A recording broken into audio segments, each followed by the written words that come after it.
மருத்துவர் பெருமாள் பிள்ளை சார், நம்ம முன்பே சொன்னது போல இந்த நடப்பு கல்வியாண்டில் தமிழகத்தில் இருக்கக்கூடிய அரசு கல்லூரிகளில் 500 மருத்துவ இடங்கள் நமக்கு கூடுதலாக கிடைச்சிருந்திருக்கணும். அதுக்கான கட்டமைப்புகள் அதிமுக ஆட்சி காலத்திலே செய்யப்பட்டது. ஆனால் உரிய ஆசிரியர்கள், பேராசிரியர்கள் பற்றாக்குறை இருக்குது. உள்கட்டமைப்பை ஒவ்வொரு கல்வியாண்டுலையும் அவங்க முன்னேற்றம் செய்யணும். ஆனால் அது செய்யலை. இதுக்கெல்லாம் ஏற்கனவே நாங்கள் நோட்டீஸ் அனுப்பிச்சோம். அந்த நோட்டீஸ்க்கு நீங்கள் கொடுத்துருந்த விளக்கமும் எங்களுக்கு ஏற்றுக்கொள்ளும்படியாக இல்லை. ஆனால் இப்போ கூடுதலாக 500 இடங்கள் மட்டும் நீங்கள் இன்னும் அதிகரிக்கணும்னு சொல்லி எங்கிட்ட வந்திருக்கீங்க. எங்களால் அதிகரிக்க முடியாதுன்னு சொல்லி மத்திய அரசு திட்டவட்டமாக சொல்லியிருக்காங்க. உண்மையிலேயே தமிழக அரசு மருத்துவக் கல்லூரிகளில் என்ன நடக்குது? உள்கட்டமைப்பு இருக்கா? பேராசிரியர்கள் பற்றாக்குறைன்றது இன்னும் அதிகமாகிக்கிட்டே தான் பார்த்தா என்ன நடக்குது சார்? வணக்கம். அதாவது மருத்துவக் கல்லூரிகளில் கட்டமைப்பு, முக்கியமாக மருத்துவ ஆசிரியர்கள் எண்ணிக்கை தான் பிரச்சனை. அதாவது பொதுவாக என்எம்சி நாம்ஸ் படி மெடிக்கல் டீச்சர்ஸ், அதாவது தேசிய மருத்துவ ஆணையத்தின் விதிகள் படி போதிய அளவுக்கு மருத்துவ ஆசிரியர்கள் இருக்கிறாங்களா, அல்லது அரசு மருத்துவமனைகளில் நோயாளிகளின் எண்ணிக்கைக்கு தகுந்தாற்போல் மருத்துவர்கள் உள்ளார்களா? இதில் முதல்ல சொன்ன இது அது இலக்கு ரொம்ப எளிதான விஷயம். நாங்கள் எப்போவுமே கேட்டுட்டு இருக்கிறது நோயாளிகள் எண்ணிக்கைக்கு ஏற்றாற்போல் இருக்கணும்ட்டு. ஏன்னா முதல்ல சொல்லக்கூடிய NMC norms across the country, India முழுக்க ஒரே விதி. அதில் உங்களுக்கு எல்லாருக்குமே தெரியும், தமிழ்நாட்டில் அரசு மருத்துவமனைகளை பயன்படுத்தக்கூடிய நோயாளிகள் எண்ணிக்கை ரொம்ப ரொம்ப அதிகம். நம்முடைய அமைச்சரே பல தடவை சொல்லியிருக்கிறாரு, 2 முதல் 3 மடங்கு அதிகமாக உள்ளனர் என்று. அப்படி பார்க்குறப்போ போதிய எண்ணிக்கையில் இங்கே மருத்துவர்கள் நியமிக்கணும், மருத்துவர்கள் செவிலியர்கள் பணியிடங்களை அதிகரிக்கணுங்கிறத நாங்கள் நீண்ட காலமாக சொல்லிட்டு வரோம். ஆனால் கடைசியில் ரொம்ப சிம்பிள், ரொம்ப சாதாரண விஷயம், போதிய மருத்துவ என்எம்சி நாம்ஸை திருப்திப்படுத்துகிற அளவுக்கு மருத்துவ பேராசிரியர்கள் மற்றும் மருத்துவர்களை நியமிக்கிறது ரொம்ப எளிதான விஷயம். அதையே இவங்க பண்ணலை. இதுக்கு என்ன காரணம் அப்படின்னா ஒரு 4 முக்கிய காரணங்கள் சொல்லலாம். ஏன் தொடர்ந்து மெடிக்கல் டீச்சர்ஸ் அதாவது பேராசிரியர்கள் மற்றும் மற்ற மருத்துவர்கள் எண்ணிக்கை குறைவாக இருக்கிறதுக்கு காரணம் நம்பர் 1 முதல்ல என்ன அப்படின்னா ப்ரொமோஷன் கவுன்சிலிங், பதவி உயர்வு கலந்தாய்வை முறையாக குறித்த காலத்தில் நடத்துவதில்லை, அதை தாமதப்படுத்துவது. அதனால் போதிய பேராசிரியர்கள் உருவாக விடாமல் தாமதமாகுது. அடுத்தது 2வது பார்த்தீங்கன்னா கலந்தாய்வு நடத்திட்டு அடுத்த இன்பிட்வீன் எந்த கலந்தாய்வும் இல்லாமலே என்ன நான் ஒரு மெடிக்கல் காலேஜில் இருக்கிறேன்னா என்ன தேவையான மருத்துவமனைக்கு அனுப்பிடுறது. உதாரணமாக மருத்துவக் கல்லூரிகளில் அலாட் செய்யப்பட்ட இணை பேராசிரியர்களை பெரியார் நகர் அரசு மருத்துவமனைக்கு மாற்றியுள்ளார். அது என்ன காரணங்கிறது உங்களுக்கே தெரியும். ஸோ இந்த மாதிரியான பண்ணுறது. அடுத்தது 3வது காரணம் என்ன அப்படின்னா சிறப்பு மருத்துவர்கள் தொடர்ந்து பணியில் நீடிக்க முடியாமல் பணியிலிருந்து விலகி விடுகின்றார்கள். அதற்கு காரணம் நிறைய இருக்குது, அதை நான் அடுத்தது பேசுகிறப்ப சொல்கிறேன். ஸோ அப்போ அந்த மாதிரி வர்றப்ப கண்டிப்பாக டெபிசிட் வருது. உதாரணமாக வேலூர் அரசு மருத்துவமனையில், வேலூர் மருத்துவக் கல்லூரி மருத்துவமனையில் மகப்பேறு துறையில் 31 உதவி பேராசிரியர் பணியிடங்கள் உள்ளன. உங்களுக்கே தெரியும் மகப்பேறு துறை எவ்வளவு முக்கியமான துறை. ஒரு டெலிவரினா கூட 2 உயிரை காப்பாற்ற வேண்டிய துறை. அங்க 31 பணியிடங்களில் இன்னைக்கு நிலவர 8 பேர் தான் இருக்கிறாங்க. ஸோ எவ்வளவு காலி இடம் இருக்குது அப்படின்னு யோசிச்சு பாருங்க. 23 இடம் காலியா இருக்கு. அப்போ இதுக்கு காரணம் அவங்க பணியிலிருந்து விலகிடுறாங்க. பல்வேறு பணி சூழல் அப்படி இருக்குது அப்படிங்கிற நிலைமையில இதனால மேற்கொண்டு ப்ரமோஷனுக்கு அடிக்கட்டா வரமாட்டாங்க.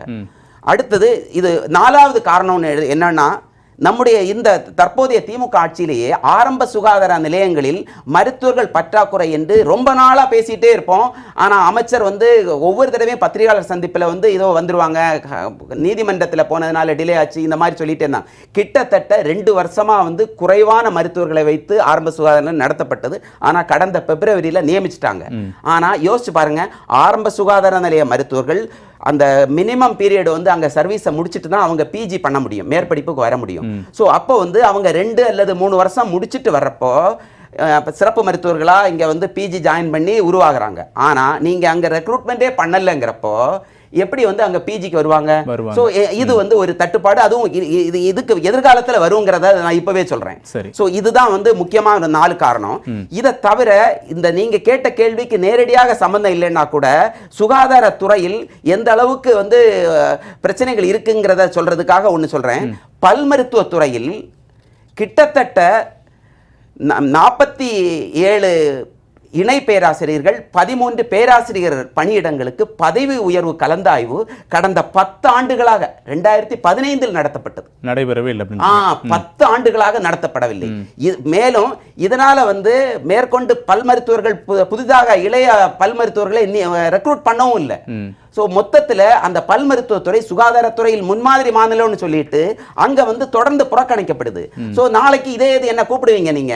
பல் மருத்துவத்துறையிலையும் பிரச்சனை வருது, அங்க dental council of India object பண்றாங்க அப்படின்னு கேட்பீங்க. ஸோ இது இந்த மாதிரியான நிலைமை தான் போயிட்டு இருக்குது. அடுத்தது நம்ம மகப்பேறு துறையில் தொடர்ந்து மருத்துவர்கள் பணியில் நீடிக்க முடியாமல் ஏன் விலகி விடுறாங்க? இது மகப்பேறு துறை முக்கியமாக சொல்றேன், மற்ற பெரும்பாலான துறைகள் அப்படிதான் நடக்குது.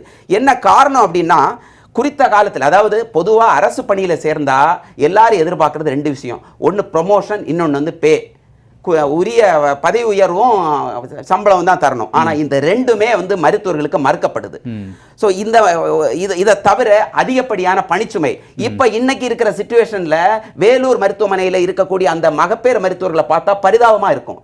ஏன்னா யோசிச்சு பாருங்க, 31 டாக்டர் இருக்க இந்த இடத்துல 8 பேருனா எங்கேயாவது நோ என்ட்ரி சொல்லியிருக்கிறோமா? இல்ல இதுக்கு மேல இங்க பிரசவத்துக்கு வரக்கூடாதுன்னு சொல்ல முடியுமா? கொரோனா சமயத்துல கிட்டத்தட்ட 3 மடங்கு 4 மடங்கு, ஏன்னா தனியார் மருத்துவமனைகள்லாம் மூடப்பட்டு எல்லாருமே அங்க வந்தாங்க. அன்னைக்கு கூட வர்ற எல்லா பேஷண்ட்ஸையும், முக்கியமா பிரசவங்களை நாங்க முறையாக நல்லபடியா பண்ணிட்டு இருந்தது அரசு மருத்துவமனைகள் தான். பெருமாள் சார், ஒரே ஒரு கேள்வி. இப்போ மத்திய அரசு குறிப்பா நிராகரிச்சதுக்கான காரணம் 500 இடங்களை உங்களுக்கு ஏன் தர முடியாது இந்த கல்வியாண்டில் அப்படின்றதுக்கு, ஒவ்வொரு அரசு மருத்துவக் கல்லூரிகளிலேயுமே பேராசிரியர்களுடைய வருகை பதிவேடு பயோமெட்ரிக் அடிப்படையில் 75% கட்டாயம் இருக்கணும். ஆனா 75%க்கு குறைவா இருக்கு, அதனாலதான் உங்களுக்கு தர முடியாது அப்படின்னு சொல்றாங்க. ஆனா அரசு விளக்கம் அளிச்சிருக்காங்க. 33 காலேஜ்ல 24 காலேஜ் வரைக்கும் விளக்கம் அளிக்கப்பட்டிருக்கு. அந்த கல்லூரிகள் தரப்புல என்ன விளக்கம் சொல்லியிருக்காங்கன்னா, நீண்ட நாட்களா பேராசிரியர் விடுப்புல போயிருக்காங்க, அதனால பயோமெட்ரிக்ல பதிவாகல, அதை சரி செய்து புதிய பயோமெட்ரிக் வருகை பதிவேட நாங்க விரைவில் உங்களுக்கு அப்டேட் பண்றோம்னு சொல்லியிருக்காங்க. இந்த மாதிரி காரணங்கள்லாம் ஏத்துக்கக்கூடிய அளவுல இருக்கா, இல்ல உண்மையிலே பேராசிரியர் பற்றாக்குறைன்றதை அரசு மறைக்கிறாங்களா? இல்ல, நிச்சயமா பேராசிரியர் பற்றாக்குறை இருக்குது. இதை தவிர அந்த லீவில் சென்ட்ரல் கவர்மெண்ட்டுடைய லீவும் ஸ்டேட் கவர்மெண்ட் லீவு ஒரு சில இதெல்லாம் வேரியேஷன் இருக்கும் அப்படிங்கிறதெல்லாம் உண்மை. அதெல்லாம் சொல்லி நிவர்த்தி பண்ண முடியும். அவங்க அதை அக்செப்ட் பண்ணிப்பாங்க. ஸோ இப்போ பிரச்சனை மெயின் பிரச்சனையே மேன் பவர். நீங்க சொல்ற விஷயத்துக்காகவே சொல்றேன், எங்களுக்கு ஆய்வு கூட்டம் நடக்கும் மாதம் இல்லை எனி டைம்.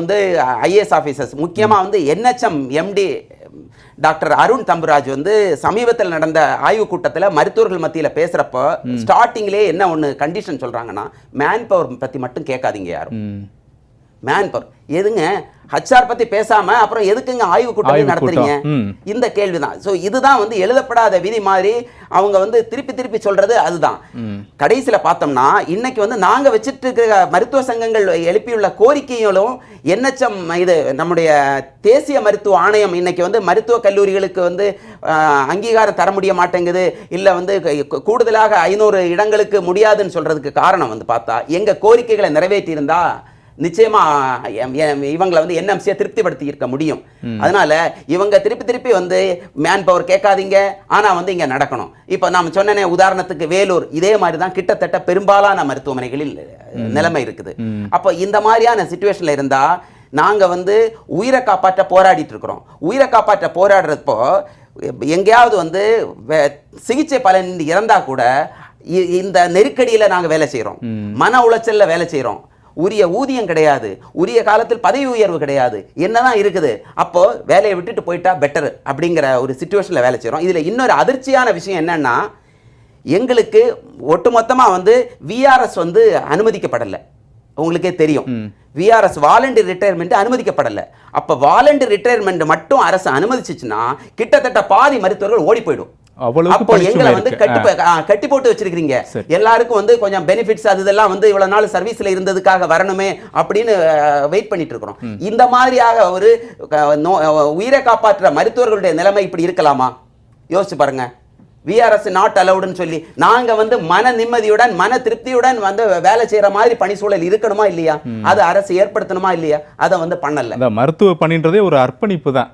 என்ன ஒரு சூழல் வந்தாலும் நாங்க மருத்துவம் செய்வோம் அப்படின்னு முன் வரக்கூடியவங்க. அவங்களே எங்களுக்கு VRS கொடுத்துருங்க அப்படின்னு சொல்லக்கூடிய அளவுக்கு தமிழக அரசு தள்ளிருச்சு அப்படின்றத உங்களுடைய பேச்சுல புரிஞ்சுக்க முடியும். அதாவது நான் ஏற்கனவே சொன்ன மாதிரி நாங்கள் வைத்திருக்கிற கோரிக்கைகளை அரசு நிறைவேற்றி இருந்தா இன்னைக்கு என்எம்சி கிட்ட போய் நின்றுட்டு இருக்க வேண்டியதில்லை.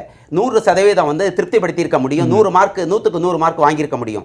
குறிப்பாக வந்து 2019 அரசு மருத்துவர்கள் போராட்டத்தின் போது பக்கத்தில் வந்து உட்கார்ந்து எங்ககிட்ட வந்து வாக்குறுதி அளிச்சிட்டு திமுக ஆட்சி அமைந்ததும் உங்களுடைய கோரிக்கைகள் முக்கியமாக அரசாணை 354 படி ஊதியம் தரப்படும்னு வாக்குறுதி அளித்தவர் தான் அன்று எதிர்க்கட்சி தலைவராக இருந்த நம்முடைய முதலமைச்சர். ஆனா இன்னைக்கு வரைக்கும் பண்ணல. இந்த நிலைமையில நாங்க இப்ப எதிர்பார்க்கிறது அரசு மருத்துவர்களுக்கு அரசாணை 354 படி 12 ஆண்டுகள் ஊதியப்பட்டை 4 தரப்பட வேண்டும். கொரோனா பேரில் பணியாற்றி உயிரிழந்த அரசு மருத்துவர் விவேகானந்தன் மனைவிக்கு அரசு வேலை தரப்படணும். மேலும் அரசு மருத்துவமனைகளில் நோயாளிகளின் எண்ணிக்கைக்கு ஏற்றாற்போல் மருத்துவர்கள், செவிலியர்கள் மற்றும் மருத்துவ பணியாளர்கள் நியமிக்கப்பட வேண்டும். இந்த கோரிக்கைகளை வலியுறுத்தி வருகின்ற ஜூன் 11ஆம் தேதி சேலம் மேட்டூரிலிருந்து சென்னை நோக்கி நாங்கள் பாத யாத்திரை நடத்தவிருக்கின்றோம். இந்த நேரத்தில் மாண்புமிகு தமிழக முதல்வர் அவர்கள் உடனடியாக தலையிட்டு எங்களுடைய கோரிக்கைகளை நிறைவேற்றி தர வேண்டும், நிறைவேற்றி தருவார்கள் என்று நாங்கள் நம்புகிறோம். சரி.